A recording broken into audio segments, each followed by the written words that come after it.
Yeah, this is very interesting. They're going to talk about how the fake news reported that Trump went golfing on recently here, and Trey Gowdy was saying that he did too, or pretending he did too, and this was on Fox News. This is why I say I begin to believe Fox News less and less too. They were saying that Trump was golfing during the event in Iraq, and this again is false. Trump tweeted out the following: the fake news said I played golf today. I did not. I had a meeting in various locations while closely monitoring the U.S. Embassy situation in Iraq, which I am still doing. The corrupt lamestream media knew this, but not surprisingly failed to report or correct. And this was just like during Christmas, where they were saying that, oh, look, he's doing nothing but playing golf. He's not visiting the troops. He's doing absolutely nothing. And it turns out it was a complete lie. The same thing with this. And we're already seeing other candidates now completely drop out of the presidential race. We see Julian Castro. He decided that enough is enough. He is now dropping out of the presidential race. Now, we know that the Patriots are preparing to release the D-Class. Rudy Giuliani is ready to dump all of his information about Ukraine. And we also know that London Roberts is suing Hunter Biden, and the judge has ordered Hunter to produce 5 years' worth of his financial records. Now, remember, if this information ever got out there, it would confirm everything Rudy Giuliani has been saying. And it would show that he was receiving money from Burisma, from Ukraine, from China, and many other countries.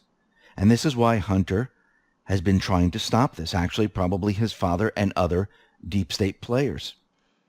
Now, the lawsuit also, not a lawsuit, but didn't the federal country just slap a lien on Hunter Biden and for not paying his taxes that are due, 100,000 plus?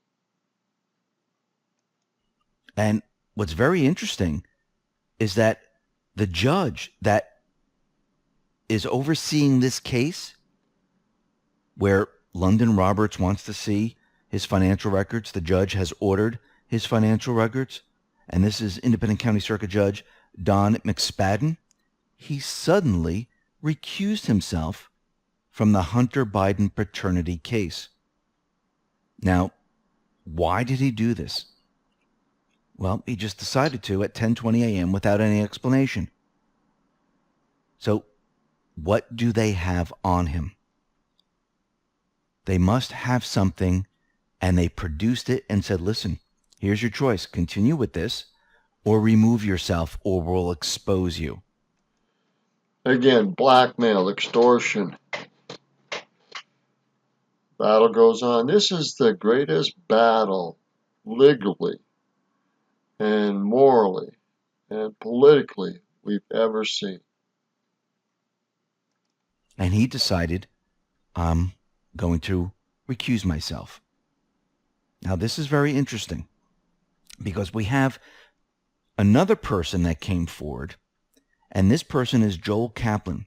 He filed a motion in Independence County in an effort to become part of London Roberts' case.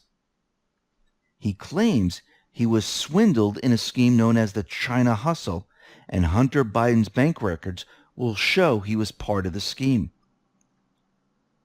So this individual stepped forward. All of a sudden, the judge is recusing himself, and right now, the case is on hold. And Hunter Biden is not producing his financial records. Very interesting. We'll have to see where this goes from here. And I don't think it's going to work out for Hunter. I believe there's going to be Social.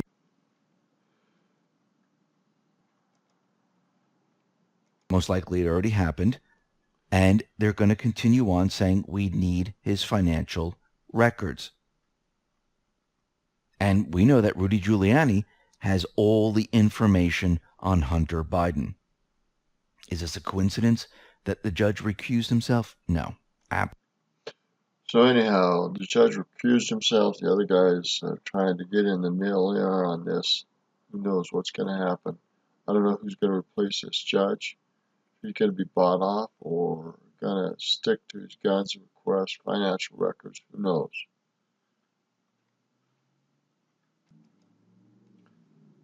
How many records do they have on these guys?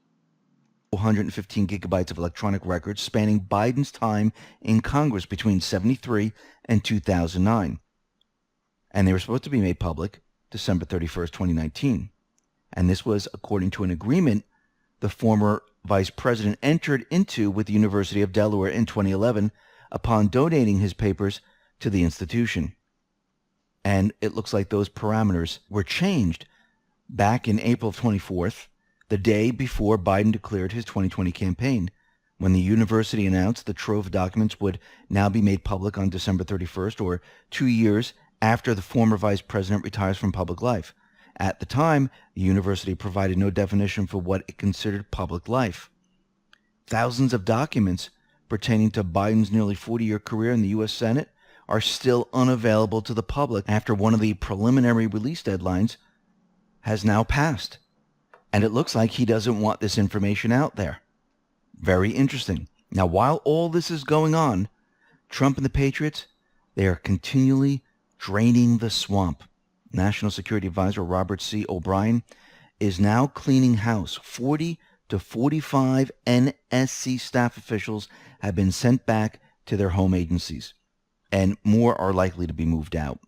He said, "We remain on track to meeting the right sizing goal Ambassador O'Brien outlined in October, and in fact may exceed that target by drawing down even more positions." Now, under Obama, the NSC ballooned to as many as 450 people, and the officials... Now, what is the NSC? NSC. Hold on. Okay, the NSC is the National Security Council. Too many government regulations, too many government offices and that are not voted on. Too many groups. Too much swamp. Wielded enormous power, according to the report. And it seems now they are now bringing this number down, and they're hoping to get to less than 120 and even lower than that. If you go back in time, during the Kennedy presidency in 1962, and we were dealing with the Cuban Missile Crisis, the NSC had a policymaking staff of 12. Wow. Now we have a policymaking 12. Kennedy had a policy staff of 12. Staff of 450, which is now being dismantled. Why are they dismantling this? Because it is made up of the swamp.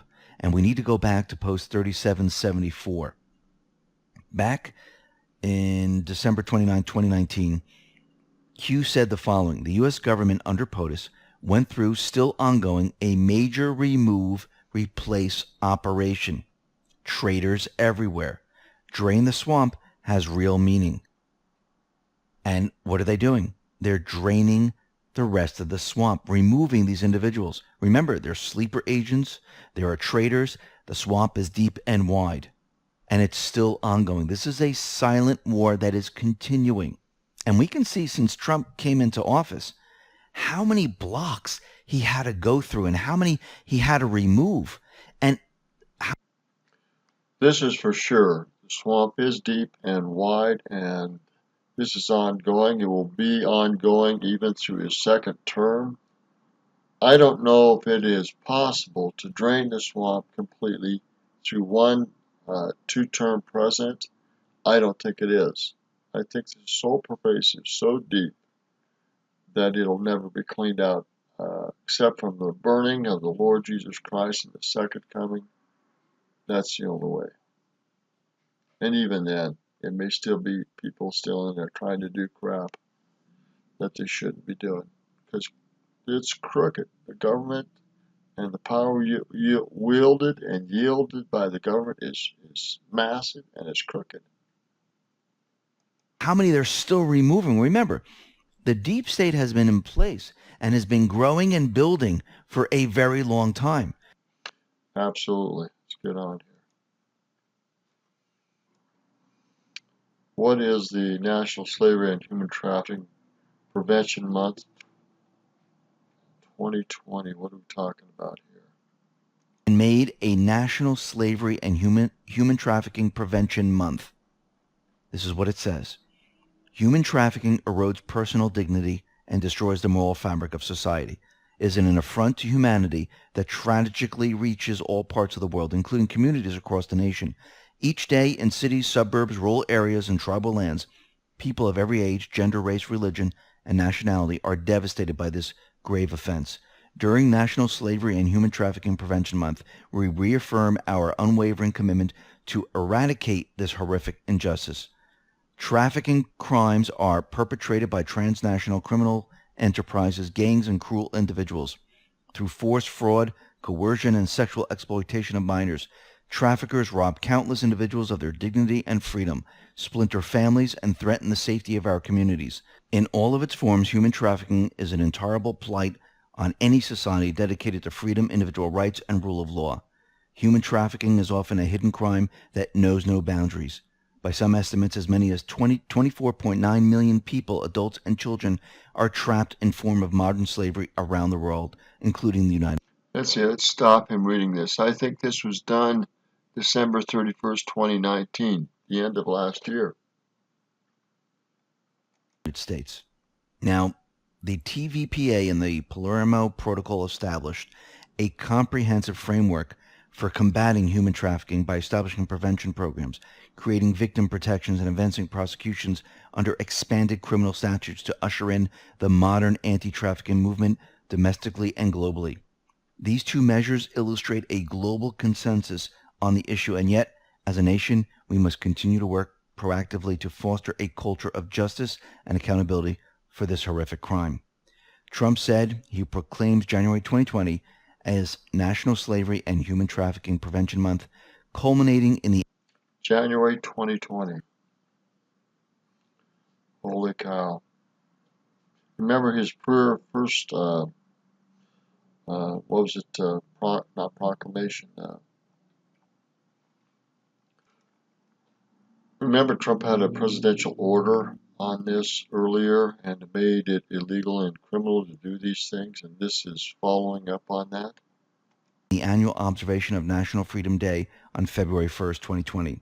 I call upon industry associations, law enforcement, private businesses, faith-based, and other organizations of civil society, schools, families, and all Americans.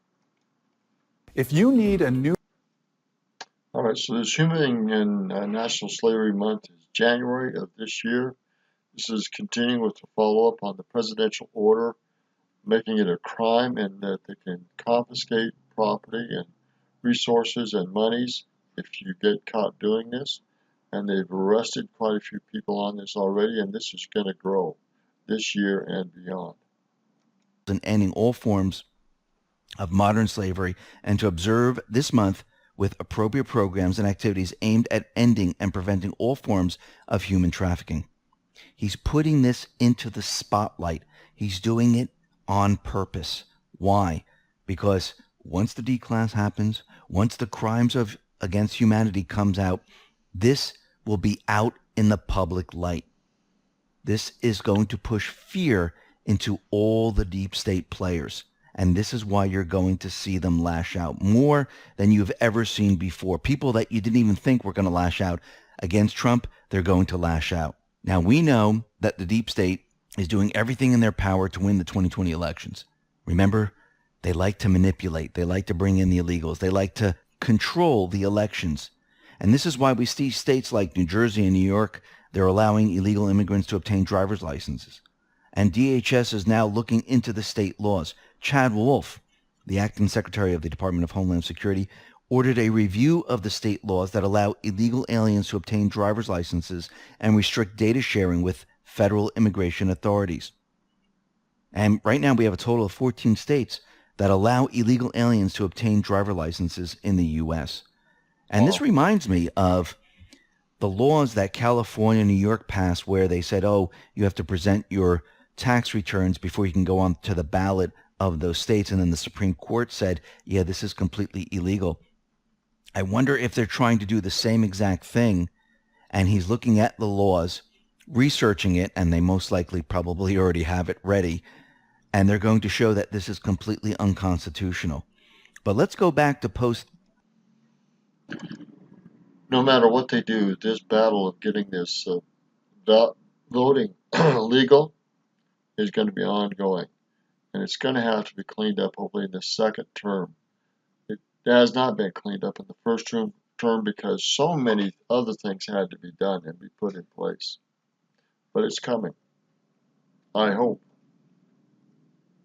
3,556. This is July 30th, 2019. And down below, I mean, Q gives us a lot of stuff about voter ID and things like that. But down below it says, prepare for voter ID equals voter suppression of minority vote. And we need to remember what Q is talking about here. Because when they say, oh, voter ID, that is not good because it suppresses minorities, it's racist, it's not good. So Q has given us a list of all the things that you need an ID for. And this is just a small list of things requiring ID, but not considered racist. Purchasing alcohol, cigarettes. Remember how Benghazi was never really reported on correctly?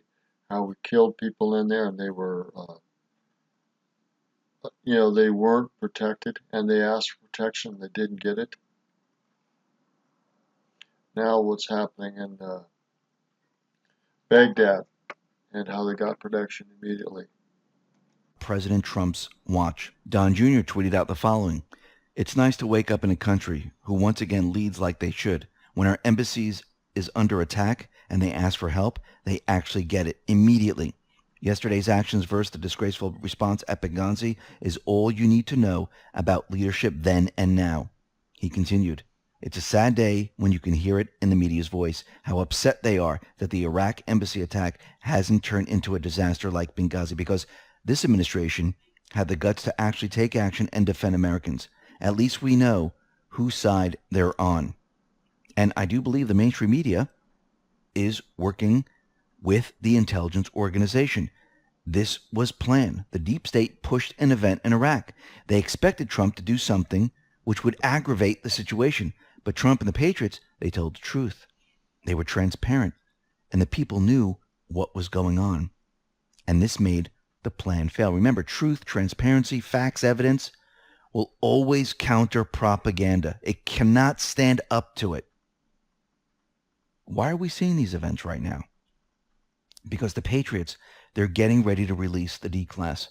And the deep state is now pushing events to divert from this. Yeah, you can bet on it. But the fact is he did respond quickly, and President Trump told the truth, and it's not another Benghazi fiasco and lie and cover-up. These people aren't just expendable individuals. To visit Ukraine, Kazakhstan, and many other countries. What did he do? He postponed his trip. He was supposed to go January 3rd, but because what was happening out in Iraq, he had to postpone his trip and reschedule it. The deep state, this is what they're trying to do. They're trying to distract. They're trying to keep Pompeo and everyone else away from Ukraine. They're trying to start something that would escalate, but it didn't escalate. The Trump War Room tweeted out the following. Former Obama-Biden officials are telling the leaders of Iran to wait out Trump, says Secretary of State Mike Pompeo. They're telling Iran that if Trump loses in November, America will go back to appeasing Iran and giving away money. Shameful. So we can see that they're holding on right now because they think the deep state is going to remove Trump in the 2020 elections, and they don't have to worry about making a deal with Trump. Now the question is, when Trump wins in 2020, what does Iran do? And I believe Trump is going to make this perfectly clear because he's going to say, It's not going to be easier. It's going to be harder now. So he did this to China, and they're signing the phase 1 deal right now. They're working on phase 2. Rudy Giuliani, as we know, is continually pushing out information on Ukraine, China, and everything else. He tweeted out the following: the legacy of Obama and his point man for Iraq, Vice President Biden, who failed to get a status of forces so troops could remain. Brother James, however, was much more successful for the Biden family enterprise, obtaining 1/3 of a $1.5 billion housing deal in Iraq. James knew as much about housing as Hunter did about oil and gas, letting everyone know that here we have another instance of someone making a lot of money that is part of the Biden family in Iraq.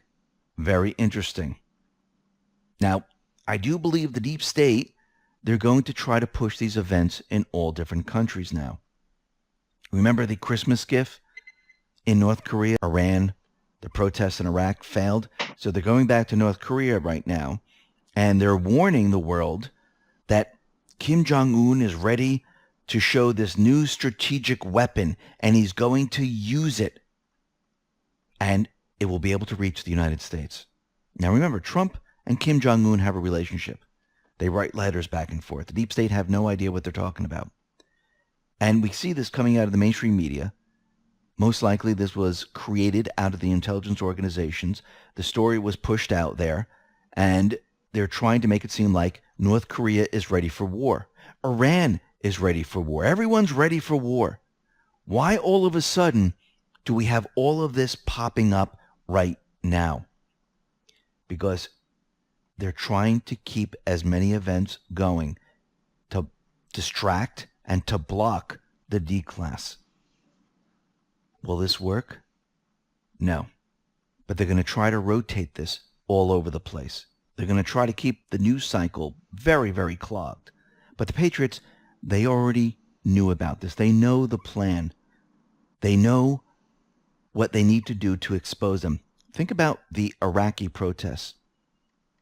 Did it work well for the deep state? No, it worked well for Trump. They were on top of it. It exposed Iran. It exposed that this wasn't a grassroots uprising. It exposed the mainstream media. Trump, the Patriots look great. Diffused the whole situation. The embassy's safe. He compared it to Benghazi. It worked in their favor. They already know what is going to happen, and they're getting ready to expose the deep state, the mainstream media, every single time. Now, very interestingly, a couple days ago, this was December 27th, there was a 5.5 magnitude earthquake in Iran, and it was near the country's first nuclear power plant. Now, that's very interesting. So there was an earthquake near the first nuclear power plant.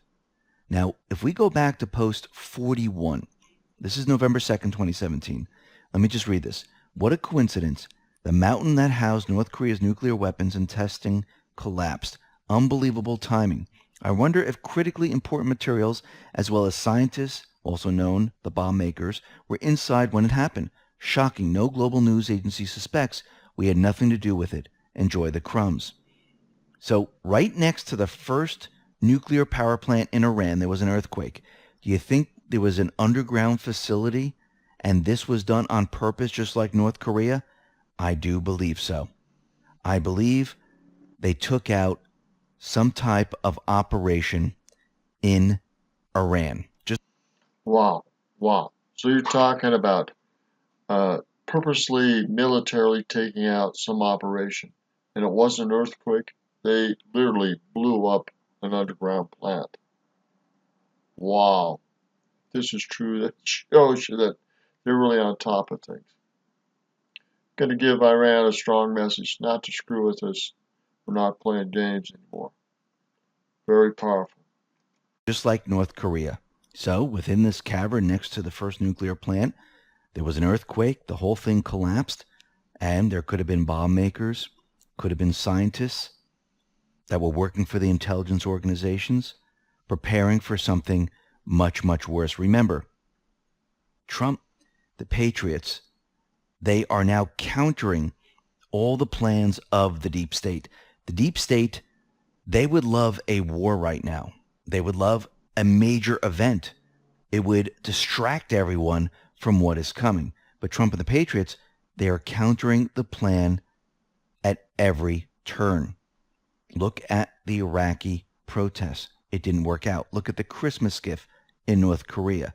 We're going to continually see this, and it's going to benefit Trump and the Patriots, not the deep state. And it's going to continually expose them. It's going to continually expose the mainstream media.